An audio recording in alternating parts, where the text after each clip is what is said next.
नमस्कार, कानून की बात में आपका स्वागत है। मैं हूं आशीष भार्गव और कानून की बात में वो बात जो कानून में नहीं है लेकिन संविधान में है। मुद्दा जो है दिल्ली का एक इलाका है सरोजिनी नगर, वहां की झुग्गियों का है। करीब 200 झुग्गियां हैं जिनको केंद्र सरकार हटाना चाहती है, क्योंकि वहाँ पर एनबीसीसी का प्रोजेक्ट बनेगा, वहाँ पर सरकारी फ्लैट वगैरह बनने हैं, उसके बीच में वो झुग्गियाँ हैं सरकारी ज़मीन पर। तो मुद्दा ये था, दिल्ली हाई कोर्ट पहले गया था, केंद्र सरकार ने कहा कि इनको हटाया जाएगा और कोई स्कीम उनके लिए उसके पास नहीं है, पुनर्वास की कोई स्कीम नहीं है, उनको ऐसे ही हटाया जाएगा।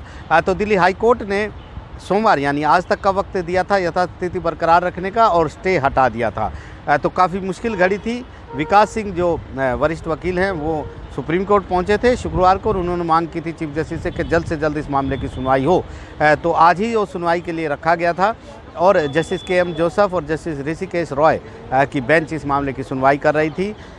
जो पिटिशनर हैं वो उनकी तरफ से बताया गया कि बच्ची 10वीं कक्षा के बोर्ड के पेपर शुरू होने हैं 26 अप्रैल से, बिना किसी नीति के, बिना किसी पुनर्वास के झुग्गियों को तोड़ा जा रहा है। 1000 लोग करीब इससे बेघर हो जाएंगे। वो कहाँ जाएंगे? विकास सिंह ने ये भी कहा कि जब हरियाणा के खोड़ी में जब लोगों के मकानों को तोड़ा था तो वहाँ भी उनको पुनर्वास की योजना दी गई थी। सुप्रीम कोर्ट ने भी आदेश दिया था कि उनका पुनर्वास किया जाए। ऐसे में इन 1000 लोगों को, इन 200 झुग्गियों में रहने वाले करीब 1000 लोगों को बेसहारा कैसे, बेछत के कैसे छोड़ा जा सकता है? और सवाल ये भी है कि क्या उनको हवा में गायब होने के लिए कह दिया जाए? सरकार को कोई ना कोई नीति लेके आनी चाहिए जब तक उन्हें ना तोड़ा जाए। तो यहाँ पर केंद्र सरकार की दलील थी कि वो सरकारी ज़मीन पर बसे हुए हैं, उनको कोई हक नहीं है इस तरीके का और ऐसी कोई योजना उनको नहीं दे सकते। तो यहाँ पर सबसे बड़ी बात, सुप्रीम कोर्ट ने एक रुख लिया। सुप्रीम कोर्ट में ने कहा कि ये कानून में दर्ज नहीं है लेकिन ये संविधान में दर्ज है, ये मौलिक अधिकारों का मामला है। केंद्र सरकार के ऊपर बड़ी टिप्पणियां भी की और कहा जब मॉडल सरकार होने की बात करते हैं तो इन गरीब लोगों को, इन हाशिए पर बैठे लोगों के प्रति जो है वो सरकार को मानवीय दृष्टिकोण, मानवीय व्यवहार अपनाना चाहिए। जब इस तरीके की बात हो तो पुनर्वास की नीति भी लानी चाहिए। गरीब लोग हैं, ये पूरे देश भर से यहाँ पर इकट्ठा हुए हैं क्योंकि ये ज़मीन को अफोर्ड नहीं कर सकते, खरीद नहीं सकते, इसलिए वो इस तरह सरकारी ज़मीन पर बसे हैं। और अब उनको अगर इतने सालों के बाद हटाया जा रहा है, जैसा कि वो दावा कर रहे हैं कि 1995 से यहाँ रह रहे थे, तो कम से कम सरकार को एक पुनर्वास नीति, कोई योजना तो उनको देनी चाहिए।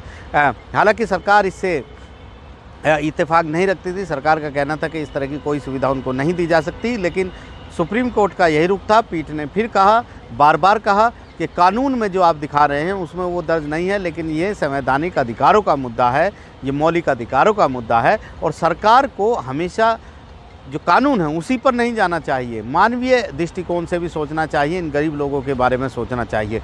तो एक बड़ा यहाँ पर सुप्रीम कोर्ट ने दखल दिया इस मुद्दे पर और सुप्रीम कोर्ट ने नोटिस जारी किया केंद्र सरकार को। अगले सोमवार तक फ़िलहाल कोई भी तोड़फोड़ ना करने के आदेश दिए हैं।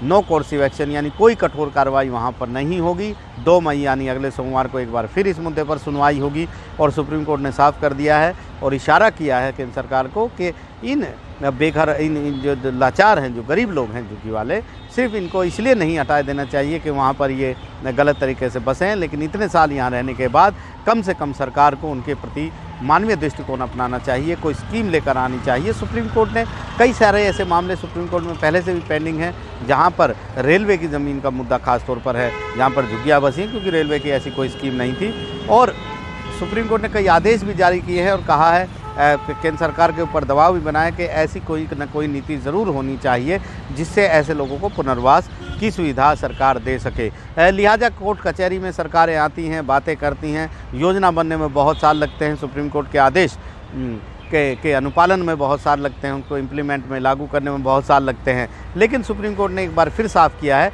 कि मौलिक अधिकार जो हैं वो किसी भी कानून से बड़े हैं और जब जब ज़रूरत पड़ेगी, लोगों के मौलिक अधिकारों की बात आएगी तो सुप्रीम कोर्ट ऐसे आदेश भी जारी कर सकता है या ऐसा रुख भी अपना सकता है जिससे कानून में भले ना हो लेकिन सरकारों को झुकना पड़े और उनको सरकारों को गरीब और जो लाचार लोग हैं उनकी मदद के लिए, उनके मौलिक अधिकारों की रक्षा के लिए कोई ना कोई कदम उठाना पड़े। नई दिल्ली से आशीष भार्गव, NDTV इंडिया।